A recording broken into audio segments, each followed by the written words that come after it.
Salut les gens, ici Bakarsu et bienvenue pour ce nouveau timelapse sur une petite illustration avec cette fois Lucas quand il était qu'un innocent enfant et son père.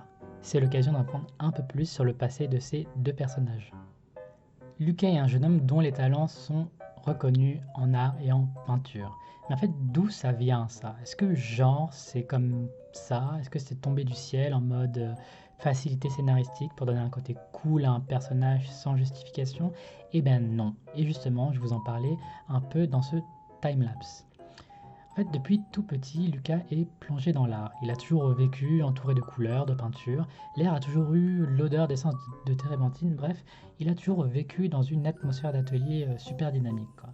Donc son père était un artiste peintre et un artisan reconnu pour son travail. Et il était aussi professeur dans l'école d'art où Lucas est allé.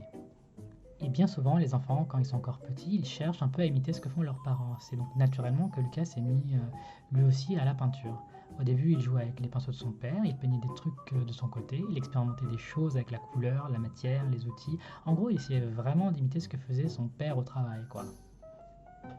Yves a décidé de prendre en charge l'éducation artistique de son fils, un peu comme le ferait un maître avec son élève, quoi. C'était un père et un excellent professeur, malgré le fait qu'Yves était un homme nonchalant, un peu tête en l'air, voire même carrément distrait.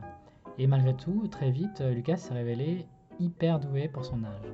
Donc à partir de ce moment-là, on pourrait croire que ce sera super simple pour Lucas et pour Yves, mais en fait pas du tout. Quand Yves s'occupait de Lucas, c'était souvent après l'école, les week-ends, le mercredi après-midi, et pendant des heures, il restait à l'atelier à peindre, quoi. Donc évidemment, Lucas, qui était un enfant jovial, dynamique, voire même assez turbulent en fait, bah, il voulait surtout s'amuser, il voulait surtout faire des bêtises, faire des jeux d'enfants, quoi. Donc à cet âge-là, ouais, on cherche pas vraiment à apprendre, mais plus à s'amuser. Mais force est de constater que l'apprentissage de la peinture lui a permis justement de canaliser toute son énergie d'enfant. Et au final, Lucas a vraiment continué dans cette voie et à s'y épanouir.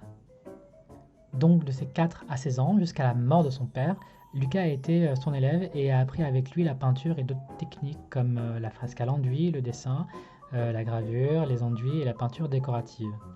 Et en fait, avec le temps, Lucas s'est révélé si doué qu'il assistait même son père durant ses chantiers et ses commandes, ou encore il l'aidait lorsqu'il donnait des cours de dessin à l'école ou à son atelier. Et en fait, c'est quand même assez marrant d'imaginer un Lucas de 10 ans qui donne des cours, en fait, des cours, des conseils de dessin ou de peinture à des adultes et qui corrige leurs erreurs, quoi. Lucas fait toujours en sorte d'être à la hauteur de l'héritage de son père et maître.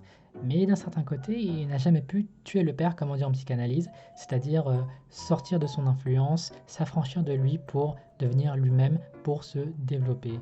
Et comme son père est mort, il ne pourra jamais lui montrer qu'il a réussi et qu'il est devenu, au même titre que lui, un artiste accompli.